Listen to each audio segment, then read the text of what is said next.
Alors nous allons voir maintenant comment construire un histogramme vrai. Alors voici un tableau de valeurs qui nous donne en fait la répartition du temps de travail personnel d'un groupe de 28 élèves. Donc nous avons le caractère étudié ici qui est donc le temps ou durée de travail qui va de 0 à 120 minutes. Et nous avons donc organisé les données de la façon suivante. Nous avons donc des intervalles ou classes de valeurs de temps espacés chacun de 20 minutes. Donc de 0 à 20 minutes pour le premier groupe, il y a 2 élèves. Ensuite, la deuxième catégorie de 20 à 40 minutes, il y a 9 élèves. De 40 à 60 minutes, 3 élèves, etc. Alors pour obtenir l'histogramme vrai, qui est un diagramme en fait qui est réservé justement aux valeurs de caractères rangés en intervalles, il nous suffit d'abord de commencer par sélectionner la colonne des effectifs, c'est-à-dire ici le nombre d'élèves. Ensuite, nous allons cliquer sur l'icône diagramme, s'ouvre alors la fenêtre assistante de diagramme. C'est bien un diagramme en colonne que nous voulons, donc nous conservons cette sélection. Puis suivant. Effectivement, on vérifie ici dans la fenêtre que la série de données est bien en colonne. Suivant.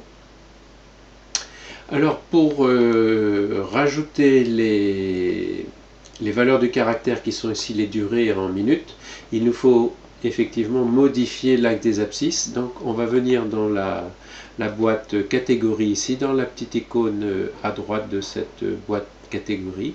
On va cliquer dessus. Et puis donc s'ouvre une boîte de dialogue et on va venir sélectionner dans le tableau la colonne de gauche, à savoir les durées en minutes.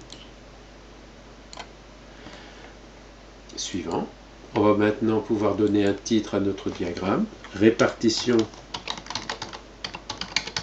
du temps de travail personnel. Et en sous-titre, on mettra un groupe de 28 élèves. Et puis nous allons renseigner donc pour les abscisses l'axe X, le temps en minutes, et en ordonnée bien sûr les effectifs, c'est-à-dire les nombres d'élèves.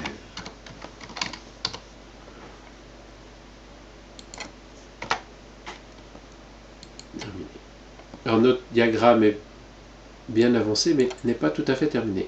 Alors un clic à l'extérieur, on va pouvoir, un seul clic sur la zone du diagramme, on va pouvoir le déplacer, l'étirer un petit peu en hauteur. Et puis alors ce n'est pas un histogramme parce que les colonnes ne se touchent pas. Alors double clic sur la zone du diagramme. On peut maintenant par un clic droit sur l'une des colonnes et choisir formater les séries de données. Option. Et on va modifier l'espacement qu'on va réduire à 0 pour que les colonnes se touchent entre elles. À nouveau, clic droit, formater les séries. On peut par exemple changer la couleur, remplissage ici. On va choisir une couleur différente, par exemple le pourpre ici. À nouveau, clic droit sur l'une des colonnes, insérer les étiquettes de données, ce qui va nous permettre d'afficher directement les valeurs des effectifs sur chacune des colonnes. Et puis si on veut terminer proprement notre diagramme, double clic à nouveau sur la zone de diagramme, clic droit ensuite, formater la zone du diagramme, et puis on va rajouter une bordure, donc style trait continu, couleur, on va choisir une couleur, voilà, élargir un petit peu l'épaisseur du trait, et notre histogramme vrai est obtenu, qui nous donne donc la répartition en minutes du temps de travail d'un groupe de 28 élèves.